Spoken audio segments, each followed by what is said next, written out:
Le suicide, c'est trop de peine. Il y a trop de gens qui partent. Demandez de l'aide. La vie peut être belle à nouveau si on accepte de le faire. Vous êtes important pour nous. Le suicide, c'est pas une option. Cette semaine, on fête la semaine de prévention du suicide du 2 au 8 février. C'est la 24e édition là, de la semaine de prévention. Puis, on a pour thème, ça fait 3 ans consécutifs qu'on a pour thème « T'es important pour nous, le suicide n'est pas une option ». T'es important pour nous, ben on prend cette semaine-là, cette occasion-là, pour dire aux gens alentour de nous à quel point ils sont importants pour nous, que chaque personne a une place inestimable dans la société, que tout le monde a sa place, là, vraiment, dans son entourage, dans la société. Puis aussi, ben, à travers le suicide n'est pas une option, c'est de dire que le suicide, c'est pas acceptable, c'est pas une option, c'est pas la solution, c'est aller à la détresse de la personne, qu'il y a d'autres moyens de s'en sortir, que le suicide et tout ça, puis qu'il y a des ressources d'aide qui peuvent s'offrir aux personnes vulnérables ou en détresse et tout ça. C'est ça qu'on veut passer à travers ce thème-là. Là. On vit tous des moments de désespoir, mais la souffrance passe et le goût à la vie revient.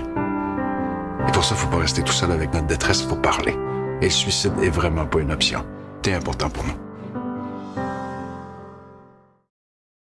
Avec cette semaine-là, on veut justement promouvoir nos ressources d'aide pour que le monde, que ce soit les proches, que ce soit les intervenants, que ce soit les personnes plus vulnérables, sachent qui appeler si jamais ils sont face à une problématique du suicide, de nous appeler nos ressources dans Charlevoix. Il y a un 1-866 appel aussi, qui est une ligne ouverte 7 jours sur 7, 24 heures sur 24. C'est vraiment notre but aussi de sensibiliser le monde à cette problématique-là, de dire que le suicide n'est pas une option, de faire part de nos ressources d'aide, puis de faire part de nos ressources d'aide et tout ça. Puis je pense que ça peut faire une différence aussi, là, le fait que le monde prennent connaissance des ressources d'aide puis sachent quoi faire si jamais ça leur arrive, tout ça. On offre aussi à la communauté, comme au milieu de travail, une formation comment agir en sentinelle en prévention du suicide. Ça, c'est vraiment une formation que tout le monde peut suivre s'ils sont vraiment là, je veux dire, s'ils veulent vraiment s'impliquer au niveau de la problématique du suicide.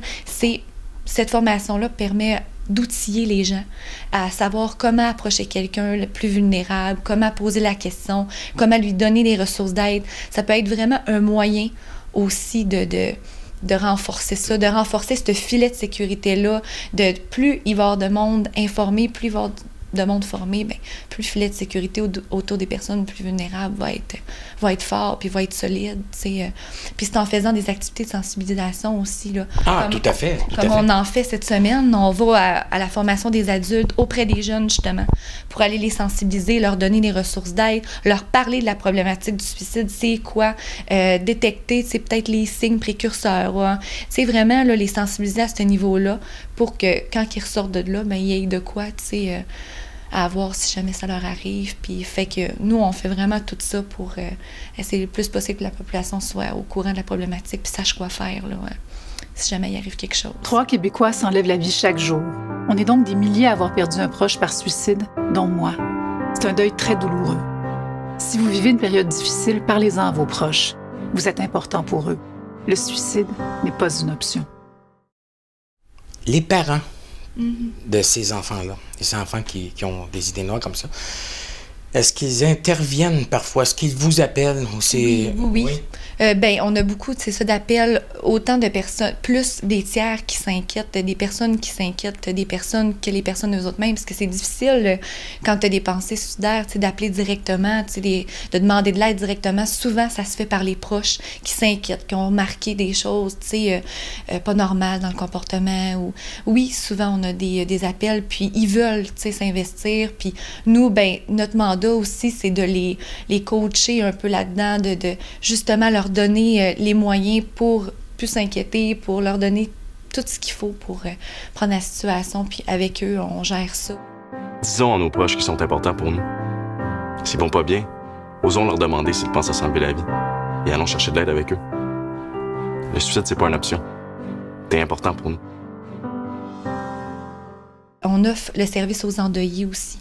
Aux endeuillés par suicide, là, on offre le service quand il y a un suicide ou quoi. On offre aussi nos services là, tout dépendant des besoins de chaque personne par rapport à ça, que dans une famille, quand il y a un suicide, là, on s'adapte à chacune des personnes, comment elles vivent ça, tout ça, puis c'est vraiment une panoplie de services qu'on offre là, au niveau de la prévention du suicide et tout ça.